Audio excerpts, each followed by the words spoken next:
Hi, and welcome to Mondays with Marlo. I am so excited to give our community a real treat. You've been asking for her, you've been begging for her, and I actually have delivered Carol Burnett to you. And I have to tell you, Carol, you got so many questions came in, but what was very touching to me is that the most common thing that was said was, we miss you, we love you, Oh, thank you for all the years of that's laughter. so sweet. It really made me cry, actually, because there were so many one after another. Thanks, really. Shirley. Thank And I you. want to thank you too. I want to thank you too for making us laugh. So I'm gonna. So Donnie says, "Hi, Carol. I'm dying to know what's your favorite joke." Do you know something? I could not tell a joke to save my soul. Really? I'm not a joke. I'm not a stand-up comic. Right. I mean, it was always sketches and stuff. Right. But I bet But you I have- remember the first joke I ever heard as a little girl. Yes. And I just thought this was so racy. There was a little girl and a little boy at a picnic, and he relieved himself at a tree, on a tree. And she said, "That's a handy gadget to bring to a picnic." And for me, at 6 years old, I howled at that. That is pretty cute. In fact, that's the only joke I know. That's funny. Well, we've got one now. Okay, this is from Storm. Storm. Storm. Hi, Storm. Hi, Storm. I loved watching your show with my father. He would laugh until he couldn't breathe. Oh. All of you were so funny and loved making each other laugh. Who was really the best at cracking you up? Tim Conway was the best at cracking me up. I mean, we would do two shows. One, a dress rehearsal, which we taped, and Tim would do everything just perfectly as we'd rehearsed it on the first show. Then he would check with our director to make sure that Dave got all the shots. Then he would go crazy on the second show. We never knew what he was going to do, and he was relentless. I don't know if you've, on YouTube, if you watch YouTube, there's a story that he does where he gets into this whole thing about an elephant that was never in rehearsal, and we laughed so hard on that, and the audience went crazy, the crew went crazy. So see if you can call that up on YouTube. Yeah, And that really helped, didn't it? That kept you always in the spirit. The thing was, we never wanted to break up. But Tim was just so relentless, as I said. And poor Harvey, when he got into a sketch with Harvey, who was a consummate actor, all Tim would have to do would be to look at Harvey before they even started the sketch and go. Harvey would be gone. Oh, that's so funny. Oh, yeah. That's so funny. This is from Dan the Man. Hey, Dan. How do you keep up your youthful energy? That's a good question. We all need to know that. Oh, yes. Okay. I do crossword puzzles. Oh, for your which brain. keeps the brain, and then I do Pilates, Oh, great. and I eat a good breakfast. What's your breakfast? I've got granola and yogurt and fruit. Oh, great. And all, and that's And do you all watch good. your calories? I don't eat a lot, but I have a good appetite. That's good. But that's good. And then, of course, my affair with George Clooney keeps Yes, me I going. know. That's right. Chasing him all over Italy. No, running from it. Tim, I got it now. Vicky wants to know, who are your favorite funny women yesterday and today? Oh my gosh! Well, of course, Lucy. She was kind of my mentor. Yes. And today, I love Tina Fey. Mm-hmm. I love Amy Poehler. I love Kristen Wiig. Oh, yeah. And and Jane Lynch. Oh, yeah. Oh, she's on great. Glee. Yeah, those are all wonderful. She's kind of like, looks like you in a way, doesn't she? Thank you. She's really quite lovely. Yeah, She's she does lovely, look like yeah. it. I just realized that. She can play you in the movie. Oh, I like that. Here's from Olivia. I'm so excited to see Carol Burnett. Thank you, Marlo, for having her. And Carol, what is your advice for the next generation? Do you have any advice for the young people coming up? Oh my! It depends on what they want to do. But the thing, I guess, when you want to do something, you've got to have the fire in the belly, and also be prepared for any kind of rejection. And what I used to do when I auditioned, when I was just starting out here in New York, and I thought I might have the role that I wanted, but the girl next to me in the yellow dress got it. What I came up with was, well, you know what? It was her turn. Right. It wasn't my turn yet, and my turn will come. That's nice. That's the way I looked at it, and that really helps you if you say, well, okay, it wasn't my time just yet. That's but great. Just keep at it. You know what my father used to say when I'd go up for an audition? I'd be scared to death. And he'd say, what are you afraid of? He said, if you're a tomato when they want a potato, you're not going to get Exactly. it. So, Wonderful. That's exactly. great. Danny would say that. That's perfect. Yeah, and it's true. This is from Maureen. Do you have any advice for women over 50? Yeah, marry young. I mean, marry a young guy. Oh, a young guy. Yeah, that's what I've done. Yeah. Uh-huh. You're married to a young guy? I'm a cougar. I didn't know that. I'm a cougar, yeah. Oh, how great. Yeah. And how many years difference between you and your husband? About 75. No. Is there Quite a lot. Really? Yeah. Oh, that's so exciting. Oh, I'm so happy for 10 you. years now. Oh, that's great. Congratulations. I'm not reading the right papers, I guess. This is from Laura T. What is the riskiest thing you've done since turning 50? Marrying a younger man. Yeah. Yeah. That is risky. Yeah, it is. And how did you bring yourself to do that? Were you scared to do it? We were buddies, and he's a throwback. He's a brilliant musician, and he is a contractor for the Nederlander Theaters and the Hollywood Bowl Orchestra, and he's just great fun to be around. And it was a sense of humor that got me. Of course. Yeah. Of course it would. Oh, how great. That's great. This is from Tonya. Were you ever bullied as a kid, or were any of your children bullied? And how did you handle it? I was never bullied. I was very insecure, however, and I was pretty much of a nerd in high school, and not that popular or anything. I was a bookworm and so forth. So I wasn't bullied because nobody ever noticed me. So That's pathetic. Yeah, I know. But as far as my kids go, I don't believe they were. No. Did you ever hear about anybody being bullied? But I've read about it, I've heard about it, I've seen the shows about it that Anderson Cooper did recently with Jane Lynch, and it's just, I'm so glad there's this movement happening now, you know, and that kids have come out and talked about it. Right. You know, it's so important, and for the parents to get involved. Yes. When the kid, because it's dangerous. And it's life-taking. Yeah. It's very terrifying. This is from Laura De Chiamo. What was the best career advice or advice during bad times that you ever received? Again, I think it was don't take it personally, which is the potato-tomato thing. Right, yeah. You know, just don't take it personally if you're up for a show and you're doing this and you don't get it. That's just don't let it reject you. And it's hard not to, since you're not selling fuller brushes. You're selling yourself. And so if you don't like me, then you don't like me. Well, or I wasn't right for it. I was a potato. That's right. See, it comes in handy. This is from Kitsch. What was it like being a woman in a man's field? Well, you know, when I first started my show, CBS didn't want me to do it because they said variety is a man's game. Wow. It was Milton Berle, it was Jackie Gleason, it was Sid Caesar, it was Dean Martin, Gary Moore, and Gary, and all, you know. Yeah. And but I had it in my contract that what? That they had to give me a variety show. Oh, wow. They tried to get me to do something, a half-hour show called Here's Agnes. Oh, God. Can you imagine? And I said no, but it was in the contract. They had to put us on for 30 hours. Oh, my Lord. A whole season. Or if they didn't, they would have to pay us. You, So they put us on. They had no faith in us. Were you popular right away? We did really well. When they put us opposite I Spy and The Big Valley, which were these two wonderful shows.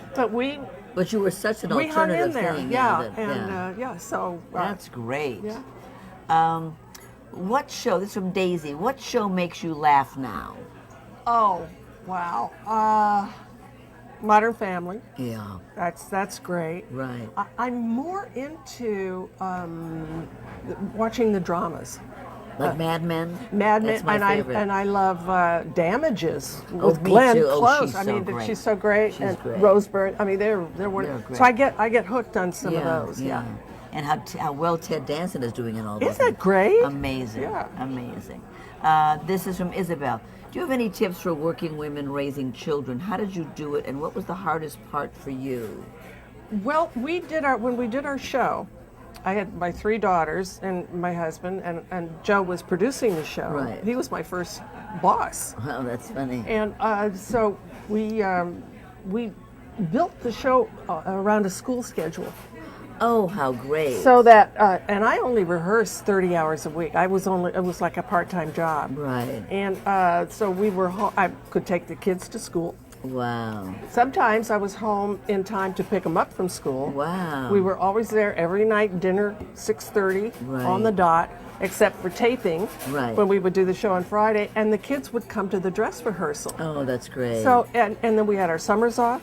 oh, so you Christmases. really made it work. Yeah. Totally. Yeah, but I was fortunate But that, very that few I could. people could do very that, few people yeah. can. You know, Your husband has to be your producer, Yeah. and you have to be the star. There's a lot that has to happen. That helped. Yeah. I don't know how some people I don't do either. it, but I don't my either. hat is off to them. We have women working for us on our website who have young children, and they're That's hard. Yeah, and the That's kid gotta gets sick. And Oh yeah. What do it's you hard. do? It's hard for them. They have to get home, of course.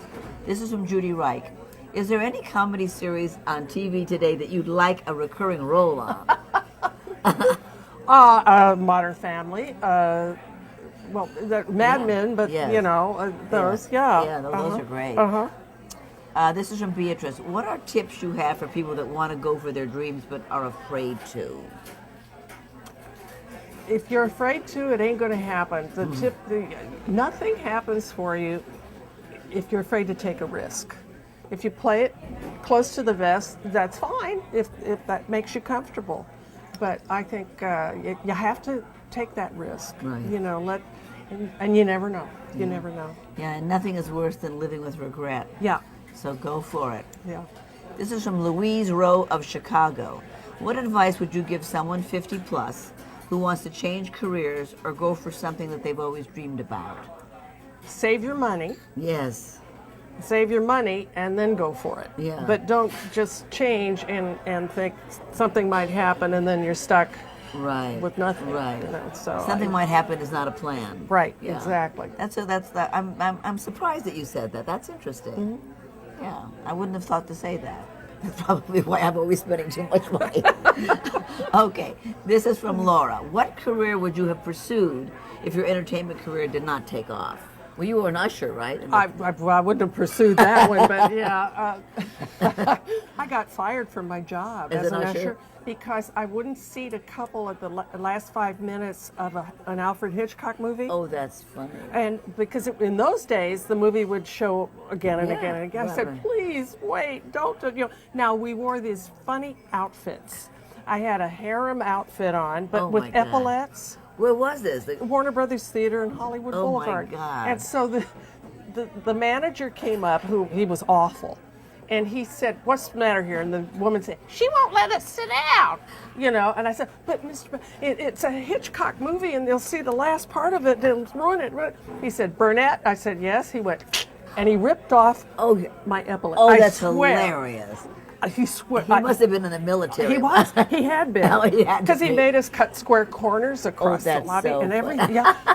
So no, I would not have pursued that. No. But I did entertain the idea of being a teacher, like for little ones, Right. Like 6, 7-year-olds. You know, because I love little kids. Have you ever taught acting or comedy? No, God, I you wouldn't know should. how. I wouldn't know how. Oh my goodness, you've got so much to say. Well- I mean, you and Lucy are it. Oh. Really? I mean, who's ever better than the two of you? well. That's it. I don't know. I would love to get in with some kids who would be doing musical comedy Right. scenes Oh, or that'd something be like so that. but great. I don't know how to do it. Where do you live? In What's Santa the- Barbara. Santa Barbara. Yeah. I don't know what's in Santa Yeah. Barbara. Retired people.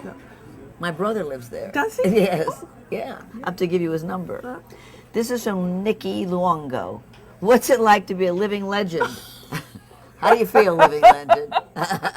Oh. It's better than being a dead one, Yeah, let's put it that that's way. This is from Gija Lija Marie. What do you like to do to relax? Again, I'm going back to my crossword puzzles. Yes. That's what I do the first thing in the morning. Really? It's like a meditation for me. That's great. I love it. She wants to know if you garden or cook or yoga. Well, I used to do yoga, and I do a little bit of the stretching still. Right, uh-huh. And I loved it when I did it. I had a great teacher, but I haven't found a teacher that I like as much since. And are you a gardener or a cook? Hello. Brown thumb. This is from Jessica. What makes you laugh? Surprise. I mean, of course, that's what a joke is, exactly, or doing something that is not expected. Right. That makes me laugh. And Conway, of course, Tim. Like you coming down in Yeah. Scarlett O'Hara's Yes, curtains. exactly. That still is one of Brilliant. my favorite moments. That was Bob Mackey. Oh gosh. He did all of our I'll costumes. never forget your coming down the stairs in that I know. outfit. It was his idea. Oh, it's so vivid. I mean, I can still see the little yellow tassels. It was just hilarious. One of the best sight gags ever. Oh my God. Yeah. It's just great. Just great. But do you laugh at like when somebody falls down? No. Well, what's your Well, you know what? It's a lot of it is tragedy plus time. If you slip on a banana peel at the moment, it's not very funny. Right. But when you talk about it or later and you relive it, Right. then it becomes funny. tragedy? Plus time. That's funny. You know, the thing about surprise is the comedians when they tell a joke and people laugh at it, or another comic laughs at it. In my dad's group of guys, they would say, "Oh, I didn't see that coming." Oh, that was the great that's compliment. the surprise. That's the surprise. I didn't see that, or they saw, "Yeah, I saw that coming." That was like it wasn't a good joke. Uh-oh, Carol. Laura wants to know, can you still do your Tarzan call? Go ahead. In here? Yes, go ahead. The hell with them.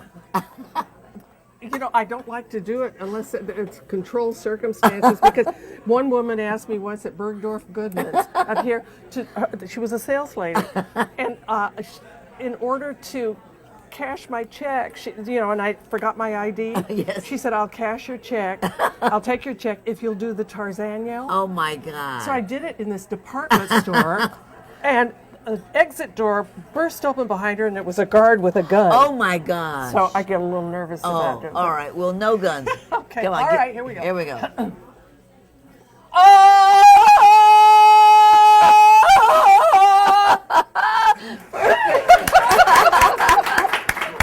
All of Sardi's has broken into applause.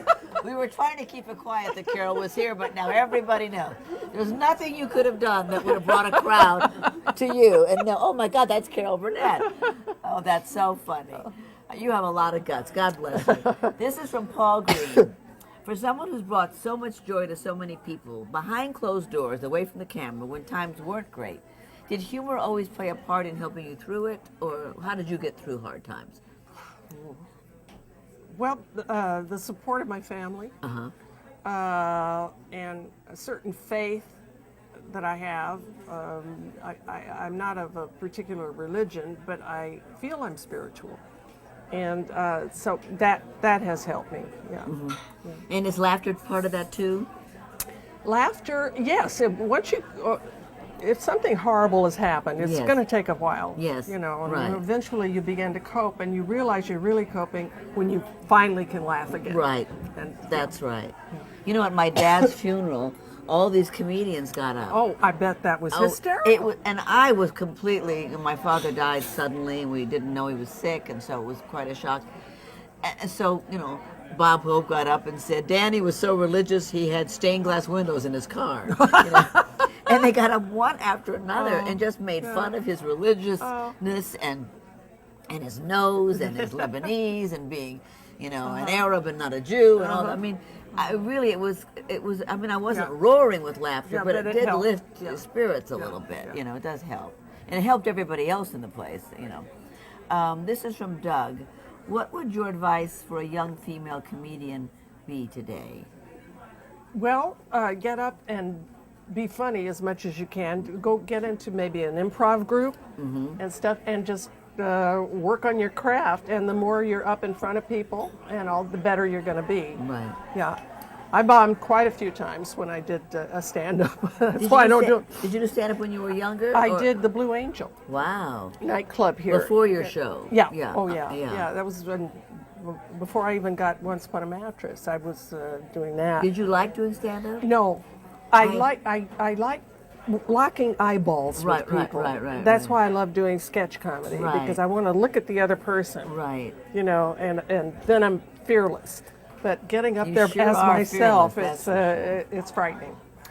This is from Peter Pastor. Carol, do you like how television programs have evolved, or is there something that you think today's generation is missing out on? I think they're missing out on the live response that like we used to get, Dean used to get, Right. All of the variety Right. shows Right. when you knew it was live and you Right. heard that studio audience going. Right. You don't hear that much anymore. Right. And also, I think, a lot of the humor, and I'm not against being edgy. Right. That's the name of the game now. But I get tired of it being edgy all the time. Right, right. I want to see somebody that would give me a big belly laugh. Right, right, And exactly. that's rare. That is very rare. Yeah. You ought to come see the play with Woody Allen's play. You get a lot of belly laughs, and Lane May's play, and Ethan's play too. Okay, here's from Belinda Martin Campbell. Do you regret leaving your show? And what do you do now? And how do you spend your time? You are so missed by your fans. Oh, how sweet. No, I don't regret, because I wanted to leave the show. It Yes. was my decision at the time. Yes. And they wanted us back for a 12th season, but I felt we were feeding off of what we had done and repeating ourselves and so forth. So I pulled the plug. And then I went on. I did other shows. I did Broadway. I did some movies. And now most of the time I'll do a guest shot, say on Glee. Right. Or before I did Desperate Housewives and Right. Mad About You and those things, Right. which I love doing. And then I go around the country and I do 90 minutes of questions and answers with the audience, like Oh I my used gosh, how great. Keeps the old gray matter ticking. Yeah, that's great. What a great idea. Yeah. People must love that. Oh, it's fun. I never know what they're going to do or ask. That's great. That's great. And your book, you just had a book out this year. Yeah, last year. Uh-huh. Yeah, and it talks about the show and all Right. anecdotes of meeting people and, Right. and I was never on your show. I wish I had know. been. Well, you were so busy. Oh, I know. I wasn't as funny as you. Oh, yes, you were. Let's see here. This is Little B. Hi, Carol. What do you think about the Occupy Wall Street movement? I think it's great. Yeah. I think it's great. What do you think is great about it? Well, the fact that people are getting together and bonding and and finally saying, we've had enough. And I think it's really important. Yeah, it's democracy, isn't You it? bet. Yeah, it's great. This is from Diana Ditschoid Bourgeois. Really? Is that a name? Awesome. What woman influenced you the most as a comedian and a woman? I would say Lucy. Yeah. Yeah. She came to see me when I was first in my off-Broadway show, Once Upon a Mattress. She came the second night. I was more nervous the second night knowing she was in the audience than the first night when the critics were I'm there, sure. And she came backstage and to talk to me, and she called me Kid. And she said, "So, Kid, how you do?" And she gave me some advice, and before she left, she said, "If you ever need me for anything, you call me." Oh. Well, a few years later, like 3 or 4 years later, I had a special going on at CBS, only if I got a big name star. And the producer said, "Call Lucy." I said, "Oh, I can't do that." He said, "Call her." So I picked up the phone, called her office. She got on the phone right away. "Yeah, Kid, how are you? I'm seeing you." And I said, "Lucy, I'm doing this show for CBS, but I know you're probably really busy." And she said, "When do you want me?" And she it. did And she it. did it. Oh, that's like you did this. See? You icons are all alike. You're all good. Okay, and this is from Denise, 3445. What were some of the first jobs you did when you moved to New York? I was a hat check girl Wow. at a ladies' tea room. Now, not too many ladies I was going to check say, their hats. there aren't any ladies. That's how tea bright I rooms. was. It was Susan Palmer's tea room. Oh my gosh, where was 49th Street. Oh, wow. 49th and between 5th and 6th, I think. But I did hang their coats up, and I did check packages and things like that. And I only got tips. Oh, really? No salary? No salary, but I got tips. I made $30 a week in tips, and I got all the food I wanted to eat. This sounds like an Anne Marie kind of job. Those are the jobs I used to have on That Girl. That's right. I played a singing wop and a dancing chicken and a hat check girl. Okay, now let me just say, I know we're supposed to stop. Let me just say, this is from, we're being asked to stop because we're really done, but I just can't. There's so many questions. Laura Lee Stone wants to know, what is one thing most people don't know about you? Is that my eyelashes grow very long overnight, and I have to cut them because people would say, "Oh, those can't be real." I knew you'd have a good answer. Okay, all right. There's one really good question. We should get to this. Holly Howard Wheeler. Carol, I hope you realize what an inspiration you are to other kids of alcoholics. You were the first person I remember who said out loud that her parents were alcoholics. 40 years later, I can remember seeing you on a PBS special about alcoholism. My mother was watching. My mother told me both of your parents were alcoholics. It was a turning point in my life, is when times get tough. Throughout my life, I think of you. What is your advice to young people who are living with alcoholic parents? Well, first of all, it's not your fault. You know, you think, oh, what am I doing that causes all of this? And second of all, and I wish it had been in existence when I was growing up, go to Alateen, which is an offshoot of Alcoholics Anonymous and Al-Anon. And there's Alateen for the teenagers and the younger people. Oh, that's great. And Al-Anon, and what you learn to do, God willing, is to detach with love. But they help you realize that you're not you can't cure them, and you didn't cause it. Right. So That's great. you have to look out for yourself. That's great. That's great advice. Thank you so much for being Love here. you. You're a darling. Thank you. I love you, and so does everybody else. Thanks, everybody. Thanks, everybody, for all your wonderful questions. I'm sorry I couldn't get to all of them, and we'll see you next time.